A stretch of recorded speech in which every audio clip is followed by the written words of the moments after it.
La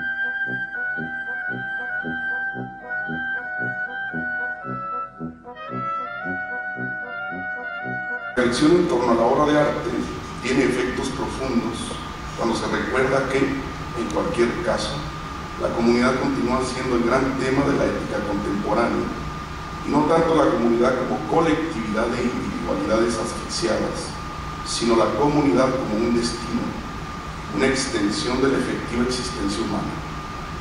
Pero el problema está claro: la obra no se aviene con la comunicación o con la comunidad, porque ésta exige una obra fundada en la comunicación, es decir, en la noción de una obra que resalte el poder del lenguaje transitivo, puente entre el yo y el otro, entre la realidad y lo real.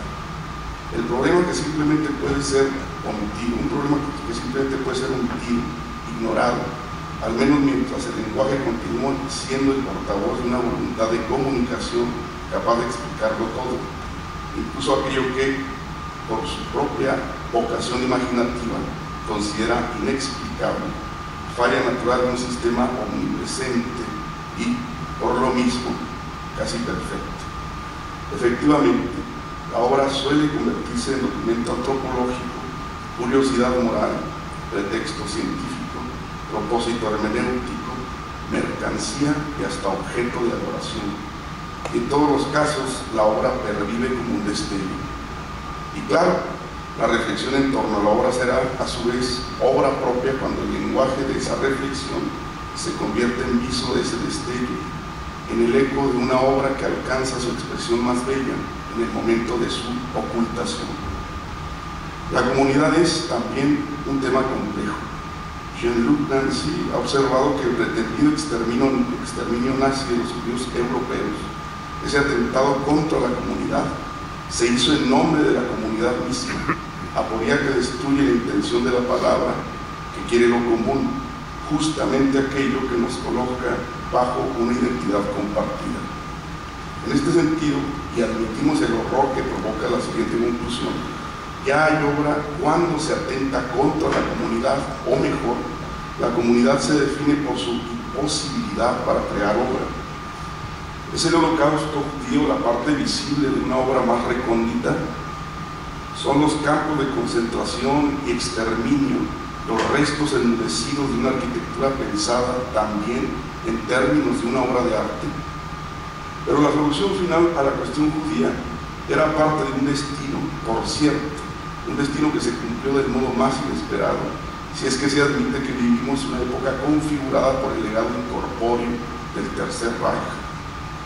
Aquí está ya toda la crudeza de la frase de Walter Benjamin, y que George Steiner cita con estremecida admiración: la barbarie que está en la base de toda gran obra de arte. Escritas así, con la brevedad de las sentencias definitivas, estas palabras abren el horizonte que permitirá pensar las nuevas relaciones entre la ética y la estética. Ambas son consecuencias de la actividad humana, pero su historia nunca ha sido del todo un ejemplo de clara filialidad.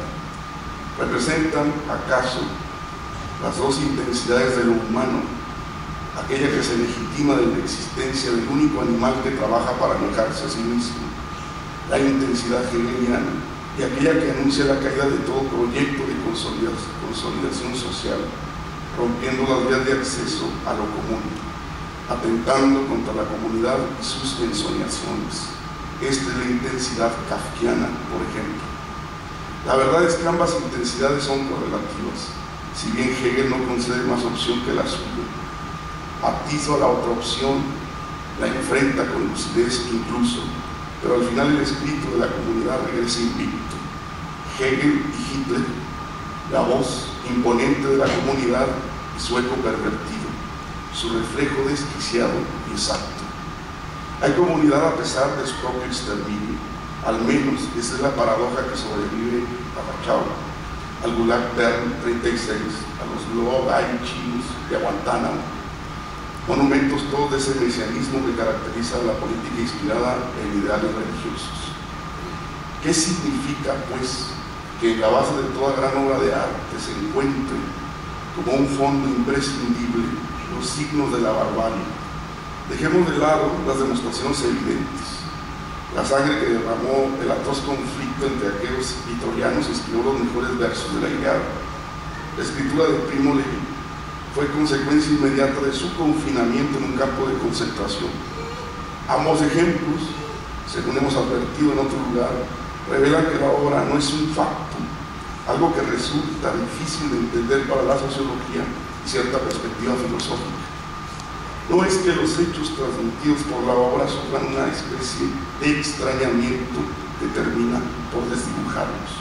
Todo lo contrario, la obra no suele sobrevivir a tales perspectivas porque, según se afirma, el mal no es bello, porque lo feo jamás puede constituirse en algo artístico.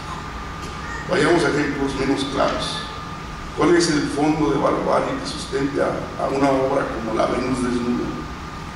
Se trata de un cuadro que Lucas Cranach, el viejo, pintó hacia 1532. En él aparece una mujer de cuerpo grácil y piel pálida.